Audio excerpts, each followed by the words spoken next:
Recording Recollections is a group at Ryerson as part of the seniors programs for the 50 plus. We call it a class, but there's really no teaching as such. It's people write stories, write memories, usually fairly short, and they share them with the other people there.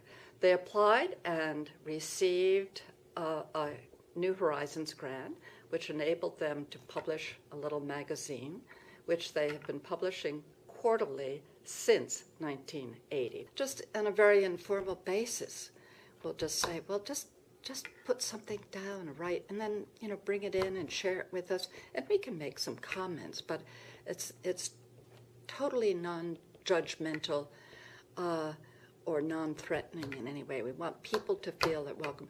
And they don't have to have a story. They can come and listen and get ideas from other people.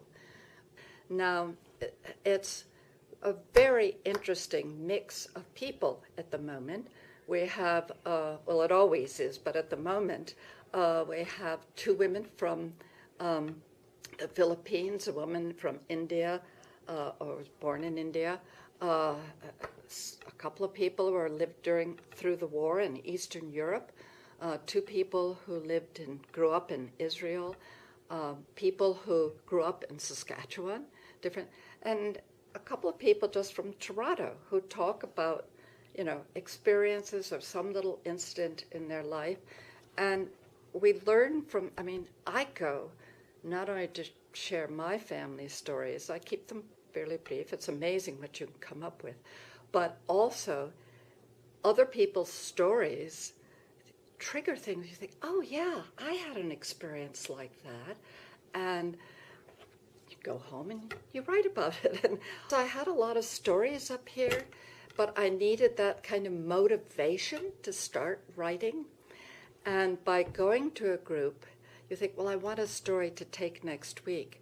So you sit down and you write something. And without that sort of motivation, I don't think I would have pulled together all of these stories.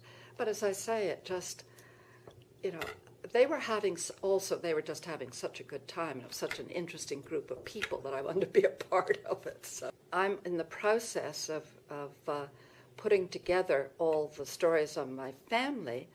Though I have 60 that I've selected, put together in a book form with illustrations and a family tree and so forth, to give to my brother for his 80th birthday. The stories in this first collection I will have several more because I'm not going to stop after this is out. In fact, I've got about 10 more stories I haven't included.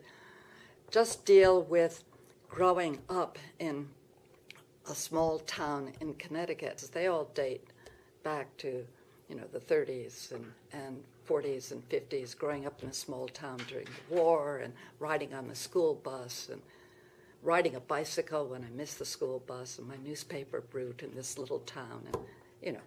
And we have in the past, we've gone out with our recollections to seniors' residences and other places and shared them, and in fact have helped to some of the seniors' residences to form their own recording recollections group or writing, whatever they want to call it. We've also gone out to some of the schools and shared our stories with school children. It's really fun when you take them out to school children, particularly given our ethnic mix in Toronto, where some of the schools, the children don't have grandparents living close by or know. And I think to see us, and hear some of our stories, and particularly, the fact that we grew up when there wasn't television and all of these other things. Kids can't believe, oh, what was that like? So we had to amuse ourselves other ways.